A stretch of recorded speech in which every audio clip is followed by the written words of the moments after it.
ಮೊದ್ಲು ಮನಿಗ್ ಹೋಗಂಬ ಏನು ಬೇಡ ಅವ್ ಸಿಗ್ತಾನ ಸುಮ್ಮನೆ ಸಿಗ್ತಾನ ಜಿ ನಿಂಗ ಪಿಲ್ಯಾದ ಅಂದಿ ಏ ನಿಂಗಪ್ಪಣ ಎಲ್ಲೆಲ್ಲಿ ಹೋಗ್ಬರ ನೀನ್ ಹುಡ್ಕದು ಒಂದ್ ಬೆಳಿಗ್ಗಿಂದಾನ ಏ ನಾ ಊರಿನ ಮೆಂಬರ್ ನಾನು 108 ಕೆಲಸ ಇತ್ತು ಯಾರ್ಲೇ ನೀನೆ ನಾ ಪಾಂಡುನ ಯಾ ಪಾಂಡುಲೆ ನೀನು ತಳಗಿನ ಮನಿ ಪಾಂಡುನ ಹೋಗ್ಬರಯ್ಯ ಹೇಳ ಏನಾತ ಈಗ ಅದು ಪಂಚಾಯತಿ ವತಿಯಿಂದ ಹೊಸ ಸಿಸಿ ಕ್ಯಾಮ್ರಾ ಹಾಕ್ಸಾರಲ್ಲ ಉಮ್ರೆ ಇವ್ರ ಮನಿ ಮುಂದ ಅದ್ರ ಫುಟೇಜ್ ಬೇಕಾಗಿತ್ತ ಅಣ್ಣ ಪಂಚಾಯತಿ ಇರ್ತೀನಿ ನೀನ ಹಾಕ್ಸಿದ್ದಲ್ಲ ಉಮ್ರೆ ಹೋದ್ವಾರ ಸಿಸಿ ಕ್ಯಾಮ್ರಾ ಹಾಕ್ಸಿರ ಹೊಸಾದ್ ನೀನ ಹಾಕ್ಸಿಲ್ಲ ನೀ ತಗೊಂಡ್ ಪಂಚಾಯತಿ ವತಿಯಿಂದ ಇವ್ರ ಮನಿ ಮುಂದ ಹಾ ಹೌದು ಈಗ ಯಾರಂತ ಗೊತ್ತಾಗಲಿಲ್ಲ ಪುಂಡ್ಲಿಕಣ್ಣನ ಮಗಳ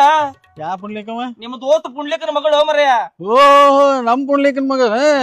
ಏನೋ ಮರ ಈಟಿ ಎಂತದಾಗೈತಲ್ಲೋ ಇದು ಅದನ್ನ ಬಿಡು ಫಸ್ಟ್ ಫುಟೇಜ್ ಕೊಡ್ಬಾರ ಮರ ಏನೋ ಸಮಸ್ಯೆ ಆಗೈತಿ ನೀವು ಇಬ್ಲಾರಲ್ವೇ ಇಬ್ರು ಈಕಿ ಬೇರೆ ಆಕಿ ಬೇರೆ ಎಷ್ಟೊಂದು ಕೊಡಾಕತ್ತೀವಿ ನಿಮ್ಮಪ್ಪ ಬಾ ರಸಿಕದಲ್ಲವ ನಿಮ್ಮಪ್ಪ ನಮ್ಮ ಅಪ್ಪನ್ ಬಿಡ್ರಿ ನನಗ್ CCTV ಫುಟೇಜ್ ಬೇಕು ಕೊಡ್ಬಾರ CCTV ಫುಟೇಜ್ ಎದಕ್ ಬೇಕಲ್ಲ ನಿಮಗೆ CCTV ಫುಟೇಜ್ ಅಕ್ಕ ತಂಗಿ ಇಬ್ರು ಸೇರಿ ರೀಲ್ಸ್ ಮಾಡ್ಯಾರ ಅದನ್ನ ಕಟ್ ಮಾಡಿ ಇನ್ಸ್ಟಾಕ್ ಹಾಕ್ತಾರಂತ ಎದಕ್ ಬೇಕು ನಿನಗ ಕೊಡಬಾರ ಮರ ಫುಟೇಜ್ ಓ ರೀಲ್ಸ್ ಡ್ಯಾನ್ಸ್ ಮಾಡಿದೆ ಓ ಅದು ಬೇಕದೆ ನಿಂಗ ಹಂಗ ಟಕ ಟಕ ಟಕ ಅಂತ ಕುಡಿಯಾಕತ್ತಾನ ಯಪ್ಪ ಕುಡುದ ನಶದಾಗ ಹೇಳಿ ಅಲ್ಲಿ ಆಕಿ ಮುಂದ ಹೇ ಹೇಳಕ್ ಸಾಧ್ಯನೇ ಇಲ್ಲ ಯಾಕಂದ್ರ ಕುಡುಕರಿಗೆ ನಿಯತ್ತು ಜಾಸ್ತಿಲಿ ಅದಲ್ರಿ ಅದ್ ಇಂಪಾರ್ಟೆಂಟ್ ಒಂದ್ ಏ ನಿಧಿ ನೀನು ಅವನಿದ್ರಿಗೆ ಎಲ್ಲ ಹೇಳಕ್ ಹೋಗ್ಬೇಡ ಅವ ಮೊದ್ಲ ನಿಚೆದಾಗದಾನ ಇಡೀ ಊರ್ ತುಂಬಾ ಹೇಳ್ತಾನ ನೋಡು